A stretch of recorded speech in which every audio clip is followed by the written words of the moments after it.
right, so as the United States continues pushing forward with our ban on Russian oil imports as gas prices continue to skyrocket, we're still kind of searching around on the international marketplace trying to find some sort of a more ethical source for our oil production. And we've been talking to a number of different countries. We've talked on this channel about the United States hilariously sending a delegation to Venezuelan President Nicolas Maduro, who previous to this wasn't even recognized by the U.S. government as the president of Venezuela.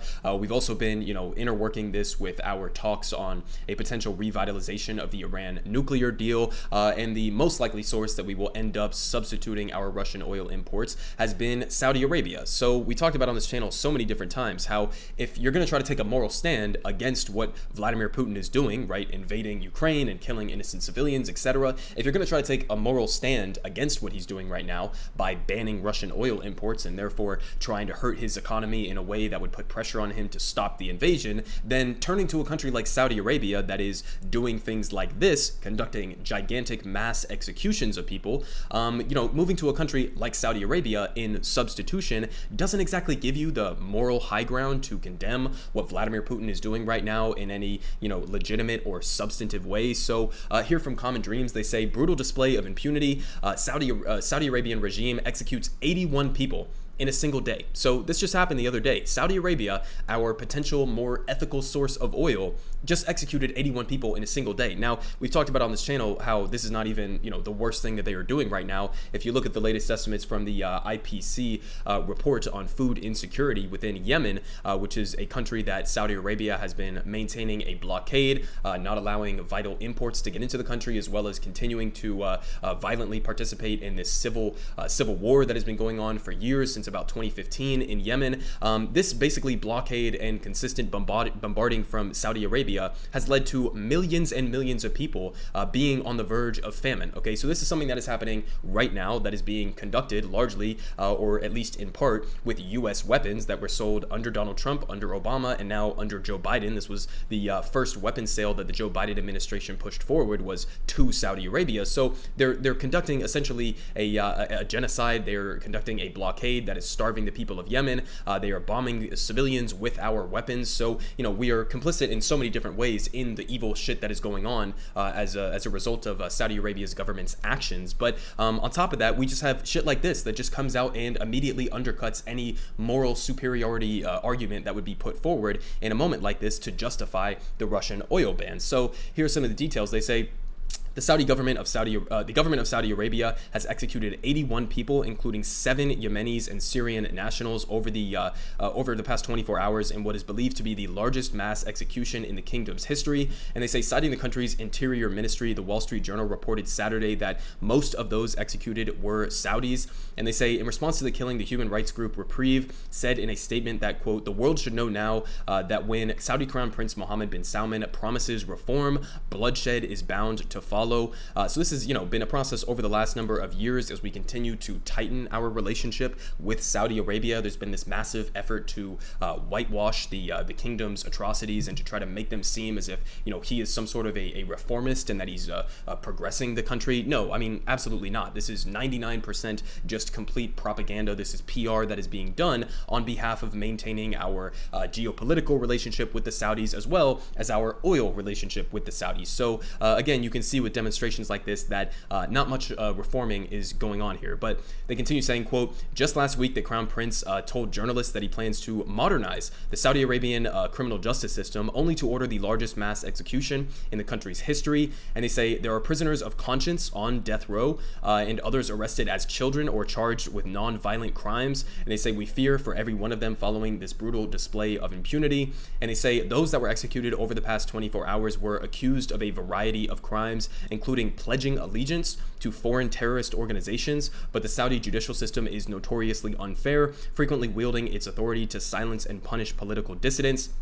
And they say, quote, Saudi Arabia's anti-terrorism law criminalizes any form of dissent, noted Rula Jabril, a foreign policy analyst and visiting professor of the University of Miami. And she also said peaceful activists, feminists, and critics are branded as terrorists. Evidence against them is extracted by torture. So again, even if you're gonna say, well, all of these people that Saudi Arabia just had executed, they were just bad people, they were terrorists, they were violent, they've committed crimes, right? You can say all of that, and I still wouldn't agree with you that they should be executed by the state, okay? I'm against capital punishment here in the United States for murderers and violent criminals in the same way that I'm against it in Saudi Arabia, okay? This form of capital punishment is brutal, it's barbaric, and it shouldn't be done, okay? Period, end of story, even if they are horrific, violent terrorists or whatever you want to call them. But as you can see here, I mean, Saudi Arabia is not exactly the most transparent country, okay? Their judicial system is not exactly set up to be fair and transparent and give everybody, the same rights that you would ideally want people to have to defend themselves. And again, as you can see here,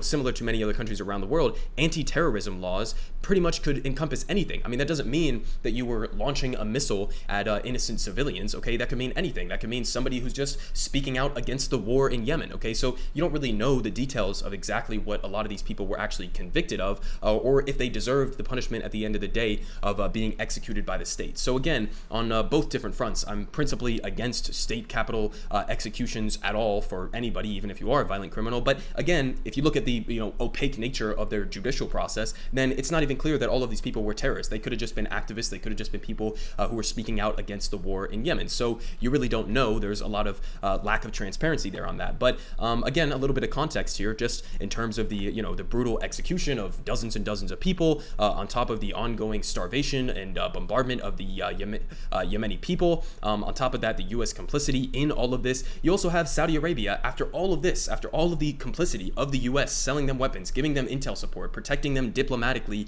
from any potential charges of war crimes, for example, in Yemen. After all of this, they still shrug off Joe Biden. They still give Joe Biden a gigantic middle finger when our gas prices here domestically are spiking. They basically looked him dead in the eyes, or wouldn't even take his phone calls, and basically, looked him dead in the eyes and said, fuck you, Jack. We don't give a shit about your domestic, political situation with gas prices. We don't give a shit about trying to hold Russia accountable in the ways that you're describing, right? We don't give a shit about the history of U.S. involvement and complicity and all of the crimes that we have been committing. We don't give a shit about any of that. We're just going to continue using OPEC, our oil cartel, to basically price gouge the entire world for our oil supplies. So again, this is Joe Biden being essentially the massive cuck that he is, getting cucked on top of cucked on top of cucked, where, you're feeding into the narrative that this is somehow a reformed Saudi regime, or, you're refusing to come out and actually try to hold MBS legitimately accountable for the murdering and dismembering of a U.S. journalist, Jamal Khashoggi. So he's trying to walk this middle ground here, where he's not going all out in criticizing what MBS is responsible for, what the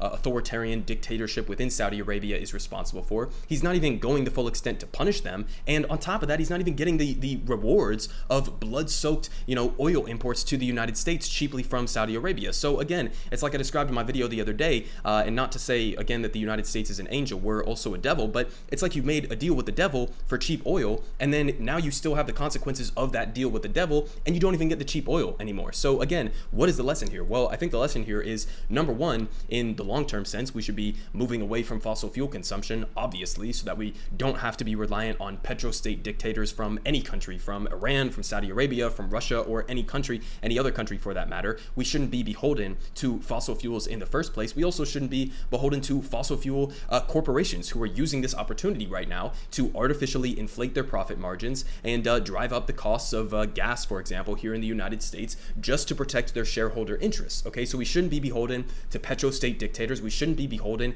to oil and gas and fossil fuel companies. We should be nationalizing our entire energy production system. So those are sort of the short and immediate term things that we could be doing in response to something like this. And also on top of that, break your relationship with the Saudis. Why are we trying to appease them? Why are we feeding into their war in Yemen, their genocide in Yemen? We should be applying maximum diplomatic pressure, because again, at the end of the day, this isn't really going to help economically, because it's not clear that it's going to force Putin's hand to end the war sooner than it otherwise would have. You're not even addressing it, politically here, that it makes any sense, because now you have skyrocketing gas prices here in the United States. So it's not helping you economically, it's not helping you politically, and you don't even have the moral high ground that this entire project of banning Russian oils was intended to do in the first place. You don't even have the moral high ground because the other sources that you are going to replace that unethical Russian oil are places like fucking Saudi Arabia that have absolutely no moral high ground whatsoever on any country on the face of the planet. Okay, so again, doesn't really make sense from any angle whatsoever, if you ask me. But